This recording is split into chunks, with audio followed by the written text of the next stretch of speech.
नमस्कार दोस्तों, स्वागत है आप सभी का एक बार फिर से हमारी आज की इस वीडियो में। तो दोस्तों, ये घटना पूनम नाम की लड़की की है जिसकी उम्र महज 20 साल की है। पूनम बचपन से ही धर्म कर्म के कामों को पूरी लगन से करती और उसकी भक्ति भगवान के प्रति हमेशा से अधिक थी। इतना ही नहीं, वो किसी गरीब को देखती तो उसे खाली हाथ जाने नहीं देती थी और अन्य लोगों की मदद भी करती थी। पूनम हर साल सर्दी के मौसम में लोगों को पुराने कपड़े दान में देती थी और साथ ही उनको खाने पीने की भी चीजें देती थी। भले ही पूनम के पास कुछ ना हो, लेकिन वो हमेशा से ही दूसरों की मदद करने के लिए तत्पर रहती थी। इसी तरह की महत्वपूर्ण और ज्ञानवर्धक जानकारी प्राप्त करने के लिए हमारे चैनल समृद्धि को सब्सक्राइब करें और बेल आइकन को प्रेस करें ताकि नई वीडियोस की अपडेट आपको सबसे पहले मिल सके। समय बीतता गया और एक बार छठ पूजा का पर्व आया जिसको पूनम भी मानती थी। छठ पूजा से एक दिन पहले अचानक से मूसलाधार बारिश शुरू हो गई। इसके बाद अगले दिन जब छठ पूजा शुरू हुई तो मौसम ठीक ठाक हो गया और अच्छी खासी धूप भी निकल आई थी। आप जानते होंगे कि छठ पूजा का पर्व 3 दिनों तक मनाया जाता है। छठ पूजा के तीसरे दिन जब पूनम पास की नदी में छठ मैया की पूजा करने पहुंची तो वहां पर उसके साथ एक ऐसा हादसा घटित हुआ जिसके बाद से पूनम की पूरी दुनिया ही पलट गई। जी हाँ, उस दिन मौसम भी काफी बिगड़ा हुआ था। आसमान पर काले बादल छाए हुए थे और बिजली की गड़गड़ाहट के बीच सभी श्रद्धालु नदी में छठ मैया की पूजा अर्चना कर रहे थे। छठ पर्व के दौरान नदी में लोगों की भीड़ अधिक थी, जिस कारण नदी में धक्का मुक्की का माहौल बना हुआ था। वहीं लोगों की सुरक्षा के लिए सुरक्षा दलों को तैनात भी किया गया।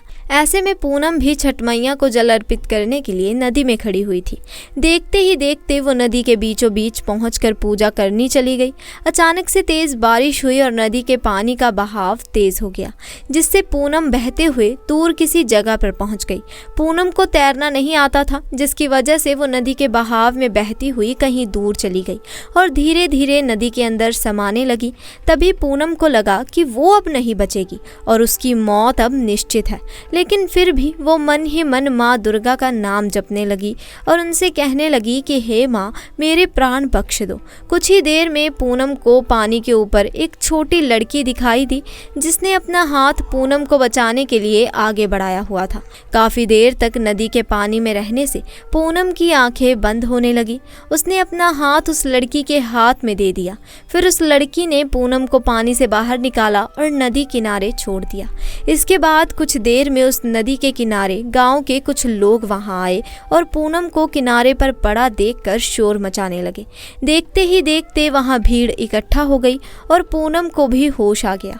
गांव वालों के पूछने पर पूनम ने अपना नाम पता बताते हुए सारी घटना बताई कि कैसे वो छठ पूजा के दौरान पानी में बहते हुए यहाँ तक पहुँच गई और किसी लड़की ने उसको पानी से बाहर निकाल कर उसकी जान बचाई है।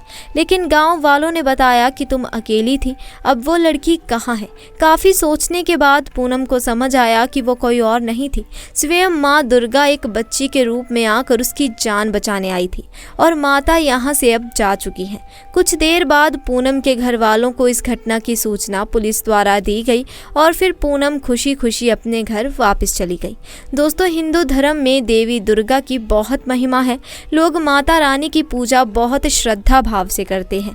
माँ देवी के प्रमुख पहलुओं में से एक के रूप में पूजा जाता है। देवी आदि देवी या ब्रह्मांड की निर्माता है। वो सर्वोच्च ऊर्जा है। यहाँ से अन्य सभी ऊर्जाएं शाखाएं निकलती हैं। दुर्गा की ऊर्जा इसी देवी का एक पहलू है। आमतौर पर हिंदू देवी दुर्गा को सुरक्षा, मातृत्व और शक्ति से जोड़ा जाता है, लेकिन कभी कभी और कुछ ग्रंथों में वो विनाश और युद्ध से भी जुड़ी हुई हैं। वो हिंदू धर्म के भीतर सबसे व्यापक रूप से पसंदीदा देवताओं में से एक है। हिंदू किंवदंती के अनुसार दुर्गा को मूल रूप से राक्षस महिषासुर को हराने के लिए बनाया गया था, क्योंकि एक महिला ही उसे हरा सकती थी। इसी तरह वो युद्ध और सुरक्षा दोनों से जुड़ी रही। उन्हें अक्सर कई भुजाओं वाली एक खूबसूरत महिला के रूप में चित्रित किया जाता है, जिनमें से प्रत्येक शेर या बाघ पर सवार होकर हथियार चलाती है। इसी के साथ दोस्तों, जो भक्त माता रानी की सच्चे दिल से पूजा पाठ करता है, माता रानी उन्हें कभी भी कष्ट नहीं आने देती। उनके जीवन में आने वाली हर मुसीबत टल जाती है। ऐसे में तब क्या हुआ जब एक किसान भक्त की रक्षा करने आई खुद माँ दुर्गा। बता दे कि राजस्थान के गांव में एक गरीब किसान रहा करता था। उसका संसार में कोई नहीं था, वो अकेले ही रहता था। दिन भर खेतों में काम करता और माता दुर्गा की पूजा अर्चना में लगा रहता और पास ही के दुर्गा जी के मंदिर में जाकर श्रृंगार करता, उन्हें भोग लगाया करता और उनकी सेवा पूजा भी किया करता। उसके जीवन में किसी भी प्रकार का संकट ना हो, वो माँ दुर्गा से अपनी मदद की गुहार लगाता। उसकी आस्था कुछ इस प्रकार थी कि माँ दुर्गा उसकी हर इच्छा को पूर्ण करेंगी। एक दिन वो व्यक्ति मंदिर में बैठे बैठे माँ दुर्गा से कहने लगा कि माँ, मेरे जीवन की एक बस आखिरी इच्छा बाकी है, आप उसे पूर्ण कर दीजिए। मैं एक बार बस आपके दर्शन करना चाहता हूँ, आप मुझे दर्शन दे दीजिए। गांव वाले उसकी ऐसी बातें सुनकर उसका उपहास करने लगते थे कि देखिए कि ये आदमी बुढ़ापे में पागल हो रहा है। ऐसा कभी हो सकता है कि माँ दुर्गा स्वयं आए और उसे दर्शन दे? परंतु उसने अपनी आस नहीं छोड़ी। उसे विश्वास था कि माँ दुर्गा आकर एक दिन उसे दर्शन जरूर देंगी। उस दिन उस किसान को अपने किसी काम से दूसरे गांव जाना था। वो जल्दी सुबह उठकर माँ दुर्गा की पूजा अर्चना कर गांव के लिए निकल गया। अपने गांव से दूसरे गांव जाने के लिए उसे पहाड़ी को पैदल ही पार करना था। शाम के समय अपना काम खत्म कर वो वापस अपने घर की ओर निकल गए। उस पहाड़ी को पार करते समय उस व्यक्ति का पांव फिसल गया और वो व्यक्ति पहाड़ी के नीचे गिरने लगा।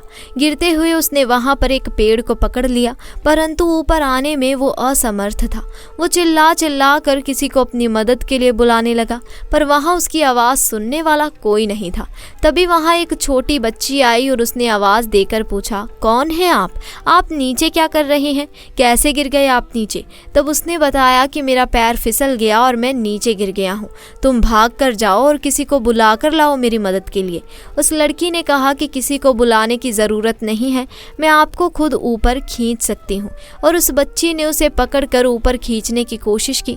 वो छोटी सी थी, लेकिन उसके पास पहले पहुँच नहीं पा रही थी, परंतु उसने देखा कि धीरे धीरे वो अपने आप ही बड़ी होने लगी और उसने उस व्यक्ति का हाथ पकड़ लिया। उस व्यक्ति ने उस बच्ची से कहा कि मैंने तुम्हारी चुनरी को पकड़ लिया है, परंतु तुम मुझे ऊपर खींच नहीं पा रही हो। उस लड़की ने उन्हें खींचना शुरू किया। बच्ची बोली, आप चिंता मत करो, मैं आपको ऊपर ज़रूर खींच लूँगी। और धीरे धीरे कहकर वो छोटी बच्ची उन्हें ऊपर खींचने लगी। उस व्यक्ति को जैसे ही उसने ऊपर खींच लिया, उस व्यक्ति ने उस बच्ची का धन्यवाद दिया और उनसे पूछा, तुमने कैसे अकेले मुझे ऊपर खींच लिया? छोटी बच्ची ने उत्तर दिया, ये तो मेरा कार्य है, जो मेरा है मेरे अपने हैं, मुझे उनकी रक्षा तो करनी ही पड़ेगी ना। ये कहते ही वो बच्ची न जाने कहाँ गायब सी हो गई। तब उस व्यक्ति को मालूम हुआ कि कोई और नहीं बल्कि साक्षात माँ दुर्गा ही थी, जो एक बच्ची का रूप धारण कर उसके प्राणों की रक्षा करने आई थी। जब वो वापस घर गया और गांव वालों को सारी बात बताई, सबने उसका फिर से उपहास उड़ाया और उसकी बात पर किसी ने भी यकीन नहीं किया। लेकिन वो जानता था कि ये मजाक नहीं है, सच में माँ दुर्गा आई थी और उसकी जान की रक्षा की थी। वापस भागकर वो मंदिर गया। माँ से कहा कि माँ, आपने आज तक मेरी सारी इच्छाएं पूर्ण की हैं। इस इच्छा को पूर्ण करने के लिए मैं सदैव आपका आभारी रहूंगा। और व्यक्ति हमेशा हमेशा के लिए माँ दुर्गा का उपासक बन गया। दोस्तों, अम्बे माँ तभी खुश होती हैं जब हम उनके नियमों का पालन करने के लिए प्रयास करते रहते हैं। तो दोस्तों, आज के लिए बस इतना ही। आपको हमारी आज की ये वीडियो कैसी लगी कमेंट सेक्शन में ज़रूर बताएं। साथ ही दोस्तों, जानकारी पसंद आई हो तो वीडियो को एक लाइक ज़रूर करें, अपने दोस्तों के साथ ज़्यादा से ज़्यादा शेयर करें। और अगर आप हमारे चैनल पर नए हैं तो चैनल को जल्दी से जाकर सब्सक्राइब करें और साथ लगे बेल आइकन को भी प्रेस करें, ताकि हमारी आने वाली वीडियोस की अपडेट आपको मिलती रहे और आप हमारी कोई भी वीडियो मिस ना करें। जल्द मिलेंगे ऐसी ही नई और दिलचस्प वीडियो के साथ। तब तक के लिए आपका बहुत बहुत धन्यवाद।